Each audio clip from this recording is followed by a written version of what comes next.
Thank you for taking some time and watching this monthly market update. I hope it provides some insight and some value. I am Laura Cormaggi with the Cormaggi Group at Royal LePage. And just to have a quick recap, last month in April, we saw a decline of about 67% in sales volume straight across the Toronto Real Estate Board. Not surprising given everything that was going on. However, the good news on that was that prices did hold their own and showed stability.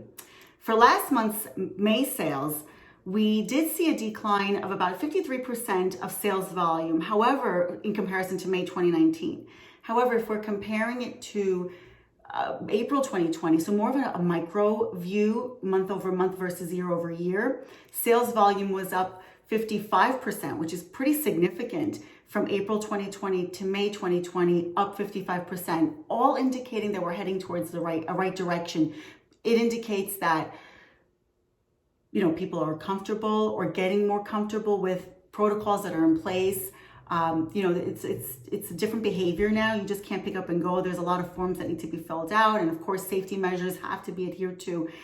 It seems though that people are acclimating very nicely and getting that sort of confidence to go back out and touch, feel real estate as we all know and love it. On another positive note, the average sales price of all types of homes combined on the Toronto Real Estate Board was reported to be up 3% in comparison to May of 2019 last year. That is a 5.1% month over month increase, which is again, very, very good to hear. York Region had the greatest increase overall, but 3% of all home types straight across the GTA, not too bad. Another point that we'd like to touch on and maybe shed some light and clarity is the recent news that Canada Mortgage and Housing Corporation has been, making headlines straight across the board. And some clients have called saying, Laura, I don't really understand what you're saying, or what a lot of realtors are saying is really the opposite of what CMHC is saying. So we'd like to clarify. They were trying to make some noise, and of course it did get a lot of attention.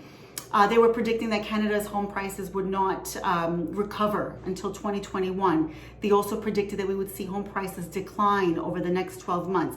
Right now, we don't see that. Professionally speaking, reported sales are indicating the exact opposite.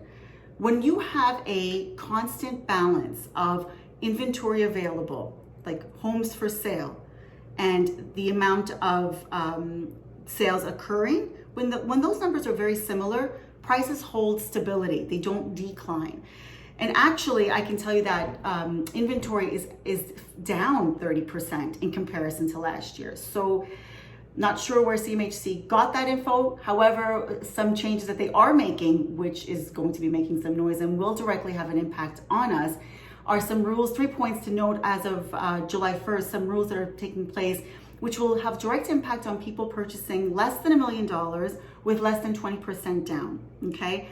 So the first rule is that you're not allowed to borrow or put down your down payment from borrowed funds. So let's say if you have a line of credit or a credit card, can't use those funds as a down payment. You have to have your own reserve savings. That's rule number one. Rule number two is they're tightening up the GDS, TDS ratios that are allowed.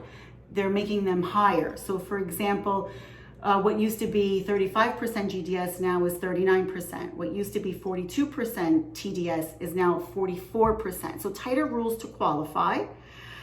And also your credit score. Your credit score, what used to be allowable or good, passable, is 600. Now they want 680. So these are the three pieces that are going to directly impact first-time buyers specifically, but potentially anybody that's purchasing under $1 million, having less than 20% down. It will definitely translate into fewer sales, we likely think. However, if you're purchasing above the million, this doesn't apply because this is just for mortgage insurance of homes under $1 million. Above $1 million, Canada Mortgage and Housing Corp does not insure those types of mortgages. And the last question and commentary that I'd like to make is people are asking, we're getting calls, Laura, is it better to act now to sell our home and to buy, or is it better to wait until the fall? And the truth of the matter is that we really don't know. We don't know what the future holds. I mean, the crystal ball theory is not a very safe one to act on. And so what we can say is this: right now we are in an anomaly year. What would have been our spring market having passed and now entering summer months, we are now seeing our spring market. Rates are at an all-time low. Buyers still have that want to secure their homes, probably now more than ever with the new CMHC rules prior to July 1st. And we see inventory low. So for now, we say it's very good, very healthy. Going into the fall, we honestly don't know. We need some time to see what the economy does in terms of, for example, people that took the government benefit. How will that impact their mortgage qualifiers? Also, if you did a 6-month deferral, if you were a seller, if you did a 6-month deferral, after the 6 months is over, are you going to be able to bounce back and recover yourself? Those sellers that unfortunately can't, hopefully there are not many, will dictate the path. Those are the elements that we need to really see in the fall, barring any kind of catastrophic reoccurrence of this virus. The truth is we just don't know. We're hoping for the best. We're hoping that through the government's help, our Canadian citizens are managing and coping best they can, but time will tell. Should you want any more specific market area statistics or price increase year over year, month over month for a specific region, whether it's York or Durham or Halton, Peel, anywhere, please reach out to us. We're happy to provide that information for you. Otherwise, stay well, stay safe, and I look forward to seeing you in the very near future.